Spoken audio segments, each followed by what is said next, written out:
Little Women, BBC One, iPlayer The Miniaturist, BBC One, iPlayer Eric, Ernie and Me, BBC 4, iPlayer Alan Partridge, Why, When, Where, How and Whom.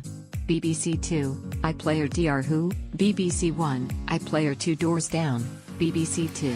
iPlayer There was a brutal irony in the BBC's having to decide whether to pull its big fest of Agatha Christie hope in the wake of rape allegations against one of the stars. The allegations are as yet untested.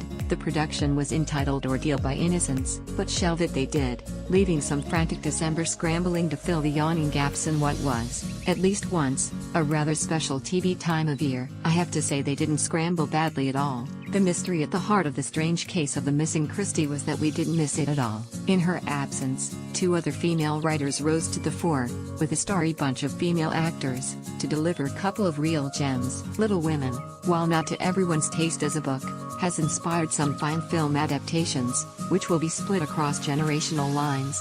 You were either brought up on the 1949 version with June Allison as Jo or 1994's sparkier adaptation starring Winona Ryder. I suspect my mother was not a little in love with the 49 one. Had I not emerged as a Ewan, I was going to be a Meg, as my brother Amy never tires of reminding me. The grit and pain of the girls' struggles to define themselves rang wholly fresh and credible. This three-night version, adapted by Heidi Thomas of Call the Midwife fame, had 19-year-old newcomer Maya Hawke, daughter of Uma Thurman and Ethan Hawke, putting in a performance utterly belying her years. As Jo, the tomboy, writerly one who holds the whole family together, she bestrode every scene, your eye always drawn to her, even in the background, as she fought her loving fights with Meg, the oldest, rather spoilt and entitled one, Beth, the pious, freckly one, who dies, but not nearly quickly enough, and Amy, the youngest / artsiest / flightiest one. This Jo was magnificent through all three nights, and made you able to believe again that Louisa May Alcott,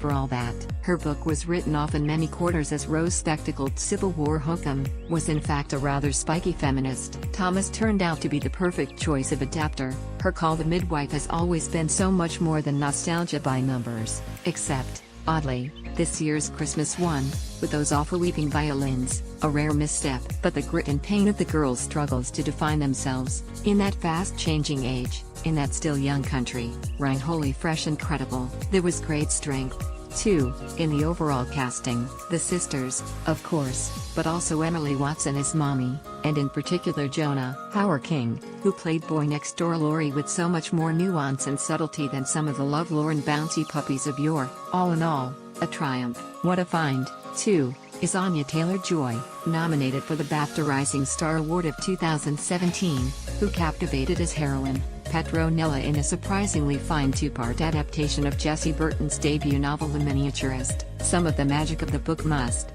perforce, have been lost in the transition to screen, but much still lingered. The contrasts of Amsterdam in 1686, the high, wide, moneyed windows and serene canals against the stench of the streets, and the stench of hypocrisy from the burgomaesters. It was shot in frame beauty throughout, all blood black walls and rustling silks, and borrowing of Vermeer's light, and just spooksome enough for this time of year. This was an everyday tale of girl marries man, moves from the sticks to old Amsterdam, discovers he's gay, husband's boyfriend stabs the dog, girl gets spooky doll's house in which the miniature replicas begin changing to reflect real life, hubby is thrown into the sea while lashed to a stone wheel after suicidal courtroom speech denouncing Hanseatic cant, girl sells loaf/cones of sugar, and almost all, live happily ever after. There were some flaws. To my mind, this could have been eked out more gently, possibly over 3 nights too. The transformation between the 2 episodes, from Nella's country mouse in the first to her gutsy woman of substance in the second, and similarly Romilek a rise switch, from Mrs. Danvers in episode the first to Toffee vulnerable in the second, jarred not a little. Rye, whom I could watch until the Edam cows come home, and Taylor-Joy, and Alex Hassel's husband Johannes Brandt, kept it proudly alive just through the strength of their acting. I keep revisiting scenes in my head. Mesmerizing. Expect a run on 1/12th scale miniatures. After so much Little Women, Little Houses, thank heavens the theme wasn't extended all week. Or we would have had a docudrama about Little and Large rather than Morecambe and Wise. Eric, Ernie, and Me, written by the estimably witty Dundonian Neil Forsyth, was the tale of market traitor Eddie Brabant's breakdowns as he rose and rose, from scribbling gags on paper bags to giving us what many rightly think of as the television of the 1970s, the M&W Christmas specials. Stephen Tompkinson was pitch perfect as Brabant, but the standout find was Mark Bonner as Eric Morecambe. Flawlessly, he began to inhabit the soul of Eric,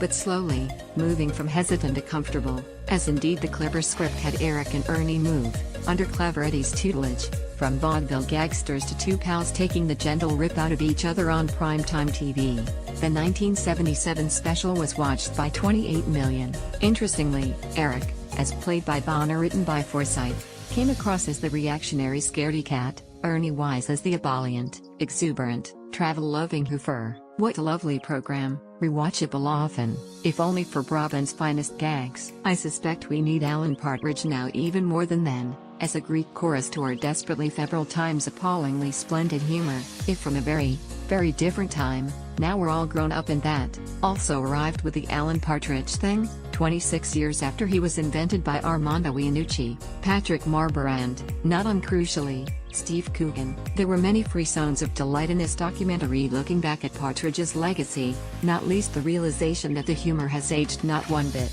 It is the humor of desperation, awkwardness, and of a sublime lack of self-knowledge, and Coogan does it even better than Cleese, and has done ever since, as we find out here. With so many sharp talking heads, he paused an early radio recording to nip off to Lily White's and re-emerged in the studio emblazoned with Pringle's finest sports casual. In that moment Partridge was born. I suspect we need him now even more than then, as a Greek chorus to our desperately febrile times, and a reminder that we will not, do not deserve to, survive without the ability to laugh it in with ourselves. A hugely sad farewell to Doctor Who, to Peter Capaldi, to Pearl Mackie, to Stephen Moffat, but at least the episode hung together, plot-wise, more than many. More saccharine than most, but utterly redeemed by humor. Within the last minute, Jodie Whittaker had appeared as the regenerated Doc, uttered 2 words, pressed the wrong TARDIS button, which blew it up and let her slip screaming deep into space, deep into Chris Chibnall's plans for her. I suspect the Broadchurch writer will strong and stable things next year, but I'll miss some of the madnesses of Moffat's Imaginarium. 2 doors down canters ahead of most sitcoms by virtue of being well acted, sharply scripted, featuring some great one-liners, and overall being, generally, on the cusp of humor rather than the cusp of, say, forcing oneself to rip out one's own carotid artery with a rusty potato peeler. For that you still need Mrs. Brown's Boys, that's still